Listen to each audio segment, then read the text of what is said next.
This is Eric with Astrology for Awakening, where we look at the archetypal aspects, the astrological aspects of the day, and we attune to them as spiritual invitations, as doorways through which we can enter to enrich our awakened life and to become greater agents of that awakened presence in this world. And the aspect today we're going to look at is Venus trine Jupiter, seeing through the eyes of beauty and grace. So this Venus trine Jupiter is such a benefic aspect. You know, Jupiter was known as the greater benefic.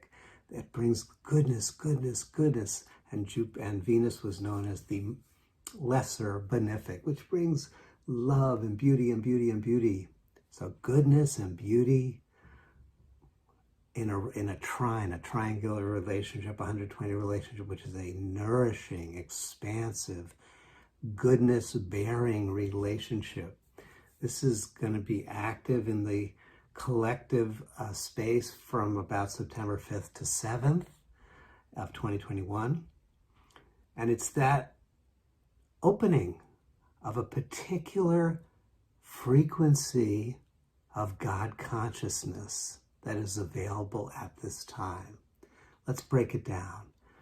It's a time for attuning to the good and the beautiful, even in the midst, without denying, without spiritual bypassing, without rose-colored glasses. It's not about rose-colored glasses, as we'll discern as we go deeper into the invitation of this aspect.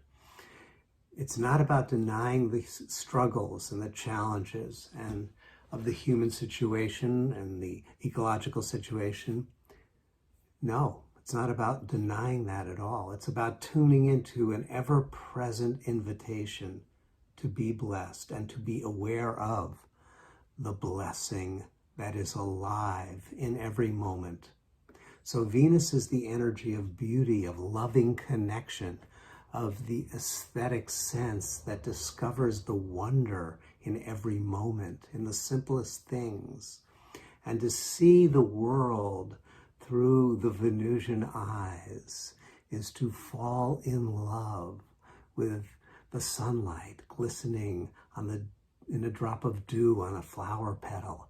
It's to see the heart opening to the beautiful. It's to see the soul of beauty in every human being that you encounter and every sentient being that you encounter. Now, John O'Donohue, the great Irish poet, was a connoisseur, and he was an agent of beauty in the world.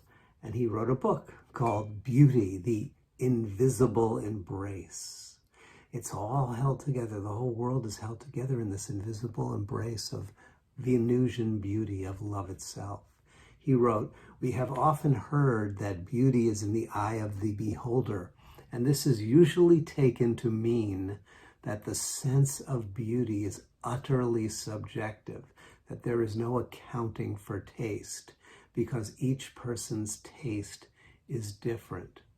But the statement has a subtler meaning, which is if our style of looking is beautiful, then beauty will become visible and shine forth for us. If our style of looking, and that is what this aspect is calling us to. It's a style of perception that allows the hidden grace and beauty that is encoded into all patterns of creation to be witnessed. He says we will be surprised. And that's the quality of discovering beauty. It's ever fresh.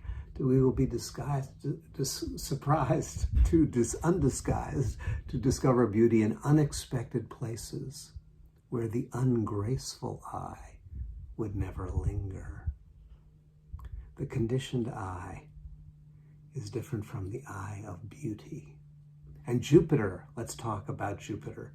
Jupiter is the energy of celebration and the optimistic attunement to life's innate goodness.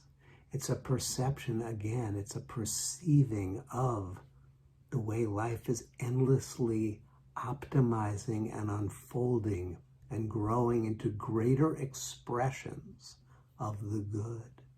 To see the world through Jupiterian eyes is to be humbled and dazzled by the presence of lawful principles of existence, the Dharma, the Torah, the Tao, the signature of the good that is engraved into every form and is shaping actively every moment. The whole cosmos together is moving towards this fuller expression, more integrated expression of the good. And that is the Jupiterian perception. Ken Wilber, the great spiritual philosopher, writes, "I have one major rule. Everyone is right. More specifically, everyone, including me, has some important piece of the truth. And all of those pieces need to be honored, cherished, and included in a more gracious, spacious, and compassionate embrace." This is the philosopher loving of wisdom. This is the Jupiterian call to recognize that all of the perspectives cohere into a mandala of the good. And so this trine of Jupiter to Venus, I hope you can feel it, is an invitation to walk the path of bliss, to experience your life in the life of awakening, as in the words of Paramahansa Yogananda of the Kriya Yoga lineage, to experience your life as ever new, ever unfolding bliss. This is the surprise that O'Donohue points to. And Yogananda says it is a joy that rhythmically changes all the time. That's what this astrology of awakening is trying to point us to. There's a rhythmic unfoldment, a changing unfoldment, doors opening in new ways to invite us into that joy. The joy, as Yogananda continues, that we are all seeking. And such joy, he suggests, can be found only truthfully through deep meditation, the inner fountain of unchangeable and ever new. Joy can alone quench our thirst. By its very nature, this divine bliss is the only enchantment, that's a Venusian word, that can never tire the mind or make us want to exchange it for something else. It's a fulfillment, an essential fulfillment. Beyond transitory pleasure, beyond amusement, it is that deep fulfillment that comes when we are communing with the beautiful, when we are in touch with the good, the goodness. Remembering that the word God is a contraction of the ancient esoteric word, the good. In the Bhagavad Gita, Krishna, as the embodiment of the Lord of love and goodness, says, "By divine love, you recognize me." Again, we recognize that presence through a loving gesture. "And you enter into me," he continues, "lovingly." You enter into the stream of beauty lovingly. You see my holiness.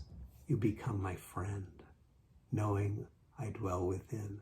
So this discovery, this surprising and beautiful discovery, is also an inward journey to find the very presence of love and beauty and goodness within. The practice for cultivating this realization is known as the object of beauty meditation. It's a meditation that moves us deeper and deeper into the feeling state of beauty, transcending all personal and cultural history, and bringing your heart, as Joseph Campbell suggests, bringing your heartbeat into the rhythm of the heartbeat of the universe. And I'll teach it to you, gently guide you for a moment. You can then deepen it on your own. It's the meditation that begins by calling to mind from your memory tracks an object of beauty, something that for you is truly beautiful.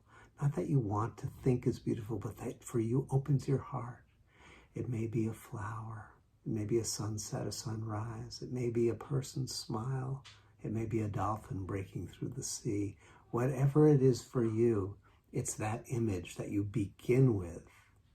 And as you breathe in, you bring the image to mind, and you feel as you breathe in that you're breathing the quality of beauty, and you're bathing the petals of your mind in that beauty. As you breathe out, those qualities of beauty settle more fully into your being. With each breath, you absorb the felt sense of beauty into your mind and body, breath by breath.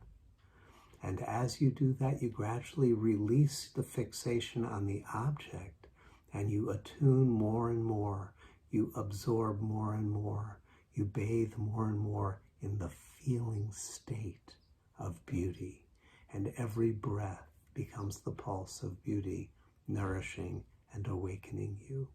You reside in that presence with every breath. And then you carry that feeling out into the world, and you look out through the eyes of goodness and beauty at any ordinary object, at some familiar person, and you see them afresh. Ending with John O'Donohue, the graced eye. You're cultivating that graced eye, can glimpse beauty anywhere. For beauty does not reserve itself for special elite moments or instances. It does not wait for perfection, but is present, already secretly in everything. When we beautify our gaze, the grace of hidden beauty becomes our joy and our sanctuary. Yes, that is the way. The object of beauty meditation brings you into the stream of goodness and beauty, and that stream carries you into your everyday, ordinary life with the great discovery of Venus trine Jupiter, which is that sacred is present here and now.